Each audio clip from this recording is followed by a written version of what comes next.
Hello, I'm James Louis Bollinger I, and I'll be your guide on this, the second year of Olive Garden's Pasta Pass. For those of you who are unfamiliar with Olive Garden's Pasta Pass, it is a golden card that grants the holder unlimited pasta from the special never-ending pasta bowl menu.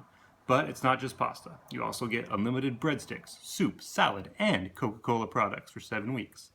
Olive Garden did this promotion last year during the Never-Ending Pasta Bowl promotion time as well. I blogged that whole experience, and you can look at that at broadsheetbollinger.blogspot.com. However, I don't feel like we had a pasta gate last year. Last year, when the passes went on sale, the servers crashed. I continued trying to gain access to buy a pass. 40 minutes after the passes were released, I was able to snag one for myself and one for my wife. This year, though, the servers didn't fail. This year, Olive Garden had 1,000 individual passes for $100, 1,000 family passes for $300, all set and ready to go on sale at 11 a.m. Pacific time. When the time came to release the passes for sale, I sat, I waited, I tried to purchase a pasta pass. I failed. They sold out passes in 1 second. 1 second. There was a countdown to when they went on sale. On my computer, it went straight from the countdown to the sold out message.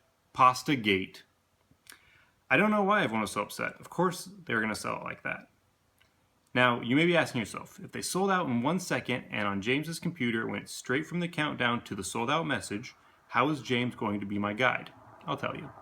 Olive Garden, in their infinite wisdom, decided to have contests on Twitter, Instagram, and Facebook for the chance to win a pasta pass. I won that contest. Not only that, my wife won another contest. We are Twitter royalty. Don't believe me? Look it up. At James Lewis I.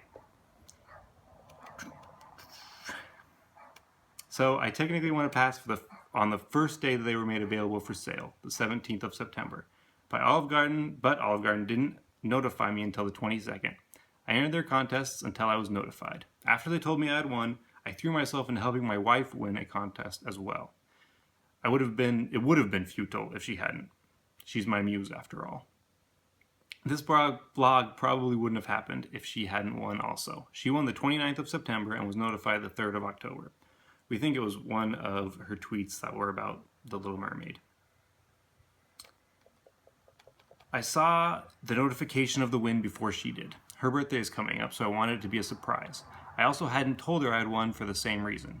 I had to hack her email and Twitter with lightning quick speed, but I was able to keep her win a secret. So we won. We were set to be members of the Pasta Elite for another year, but the Never-Ending Pasta Bowls started yesterday, the 5th of October. And as of yesterday morning, we still hadn't received any passes that granted pasta. They had tried to deliver mine Friday and again today, or yesterday, but we weren't home. So they left a taunting note. I called UPS, I direct messaged Olive Garden, I called all the customer services available. It was beginning to look like we'd miss out on the first day of Pasta Pass glory. Then an angel entered the story. I decided since no one at corporate was able to help me, I'd call my local Olive Garden. I spoke to Jean McFarland, the general manager, who said she remembered me from last year. She liked the blog and would figure out something so we didn't miss out on the first day of Never-Ending Pasta. Bless you, Jean. I picked my wife up from a hard day of work. She said she had wanted to go eat something. I knew just the thing. On the drive to Olive Garden, I showed her the email certificate that she had won. She almost cried. We love 7 weeks of date nights. To those who are veterans of last year's blog, you may be thinking that this blog lacks the focus of the dining experience surrounded by interesting characters. I would say to you, it does. We had an oddly unremarkable visit to Olive Garden. The food was delicious, and sure, there was a woman who looked like a poor Lucille Bluth and who had a hard time eating any food without a small portion of it escaping her lips. Sure, there was a large family with many children playing in the rolly chairs by the table. Sure, there was a man who walked in and reminded me instantly of a retired Mario, a Mario who had really let himself go after Princess Peach had picked a prince over a plumber. But all in all, it was just a nice dinner. We both got the cavatappi with 5 cheese, marinara, our favorite. The breadsticks were warm, the Dr. Pepper was flowing, it was nice. We were served by a girl resembling Princess Jasmine, who had been a hostess last year. She said she had been serving since right after last year's Pasta Bowl had ended.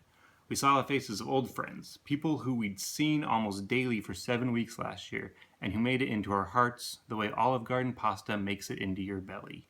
It wasn't a particularly funny visit, It felt like going home.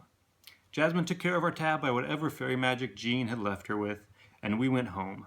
As I began preparations for writing this, there was a ring at the doorbell. It was 7:30. I was in my unders. The front lights were off, and we had no idea who it could be. I thought they'd just go away. Then there was another ring and knocking. So I threw on some PJs, and as I walked to the door, I heard someone yell, "UPS!" It was my pasta pass.